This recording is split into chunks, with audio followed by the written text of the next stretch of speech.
Greetings, friends. My name is Darren. My channel on YouTube is A Tenor for Jesus, all one word, A Tenor for Jesus. I had a dream the other night, and it was about the section in the Bible, in the Gospels, the Gospel of Mark, where it talks about the beheading of John the Baptist. So I will just give a rundown of some of the things I was shown in the dream, and hopefully I can get the message across to you clearly. So here we have it. We're going to, in the rundown of this video, we're going to read the account of John the Baptist's beheading in the Gospels. And we're going to look at where Paul says, I have betrothed you to one husband, betrothed the church at Corinth to one husband, even Christ. And then we're going to ask the question, what is the church doing in a relationship, a marriage relationship with Herod, which is a representative of Satan? Herodias, which is the church, becomes angry with John the Baptist for rebuking this relationship. The apostate Protestant churches dance for Herod, which is Satan, and as Salome did. And Herodias asked Herod for the head of John the Baptist, and John the Baptist is represented by the people that are preaching that we must keep the 10 Commandments of God and have the faith of Jesus. Finally, you must leave the church you are in if it is teaching that Sunday is the Sabbath. Come out of her, my people, and receive the latter rain. So, okay, we'll go a little bit more in depth with regard to each one of those points now. Paul, speaking to the Corinthian church, says, For I am jealous of you with godly jealousy, for I have espoused you to one husband, that I may present you as a chaste virgin to Christ. The church, the great churches of the earth, are in a relationship with Satan now. They are teaching that the 10 Commandments have been changed, or that you do not have to keep the 10 Commandments. But Christ said, and in 1 John 3:4 it says that sin is the transgression of the law. And when it talks about the law, it's talking about the law of the 10 Commandments. Here is the rundown. Here is the account from the Bible, the Gospel of Mark, chapter 6, I believe, which is talking about the beheading of John the Baptist. But when Herod heard thereof, he said, It is John the Baptist, whom I beheaded. He is risen from the dead. For Herod himself had sent forth and laid hold upon John, and bound him in prison for Herodias' sake, his brother Philip's wife, for he had married her. For John had said unto Herod, It is not lawful for thee to have thy brother's wife. Therefore Herodias had a quarrel against him, and would have killed him, but she could not. For Herod feared John, knowing that he was a just man and an holy, and observed him, and when he heard him, he did many things, and heard him gladly. And when a convenient day was come, that Herod on his birthday made a supper to his lords, his high captains, and chief estates of Galilee. And when the daughter of the said Herodias came in and danced, and pleased Herod, and them that sat with him, the king said unto the damsel, Ask of me whatsoever thou wilt, and I will give it thee. And he swore to her, Whatsoever thou shalt ask of me, I will give thee unto the half of my kingdom. And she went forth and said unto her mother, What shall I ask? And she said, The head of John the Baptist. And she came in straightway in haste unto the king, and asked, saying, I will that thou wilt give me by and by in a charger the head of John the Baptist. And the king was exceeding sorry, yet for his oath's sake, and for the sakes of them that sat with him, he would not reject her.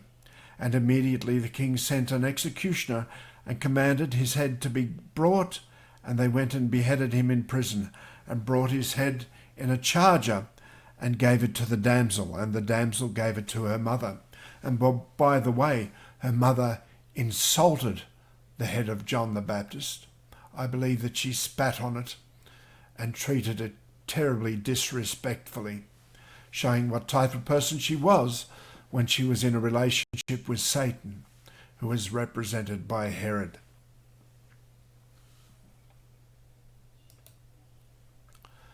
Now, the church is doing things and is about to do terrible things because she is in a relationship with Herod, who is a representative of Satan. This is from Revelation, the book of Revelation, chapter 12, verse 17. And the dragon was wroth with the woman, and went to make war with the remnant of her seed, which keep the commandments of God, and have the testimony of Jesus Christ. It also says in Revelation chapter 14:12 that there is a group of people on the earth keeping the commandments of God, the 10 Commandments, and the faith of Jesus. So I would just like to appeal to you now to come out of the major churches of the earth, all the Catholic Church and all the Protestant daughters of the Catholic Church, which are keeping Sunday as the Sabbath, because Sunday is not the Sabbath, it is a common working day, and there is no reference whatsoever in the Bible with regard to a change of Sabbath. We must, as Jesus said, keep the 10 Commandments. He said, "Verily I say unto you, till heaven and earth pass, one jot or one tittle shall in no wise pass from the law till all be fulfilled." Well, if all has been fulfilled, I have missed something. But if heaven and earth have passed, then I have really missed something. I will close with a music video that we put together, which explains where the Ark of the Covenant is. For soon God is going to bring his 10 Commandments from the cave, and everyone will be expected to keep those 10 Commandments, including the seventh-day Sabbath, because when Christ comes, we shall be before God without a mediator. And if there is any sin upon us, we shall cease to exist because of his great majesty and the glorious light that emanates from his person.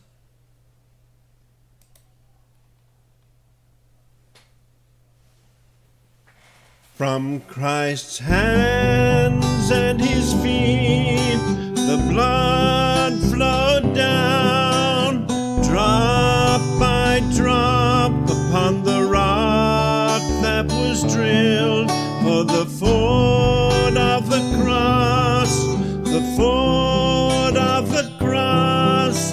That rock was drilled for Christ's cross.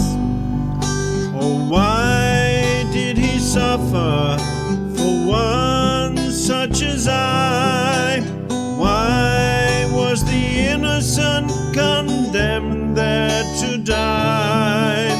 And why was I pardoned with a life of choice? Yes, temptation and sin.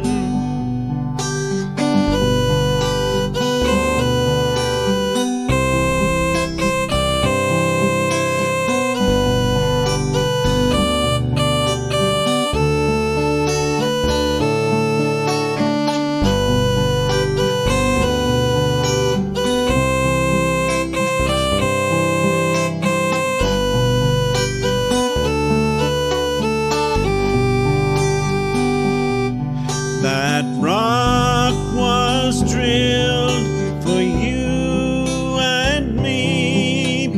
We deserve the shame, the ignominy, but Christ stepped in where I should have been and carried that cross for me. The foot of the cross, the foot of the cross. Oh,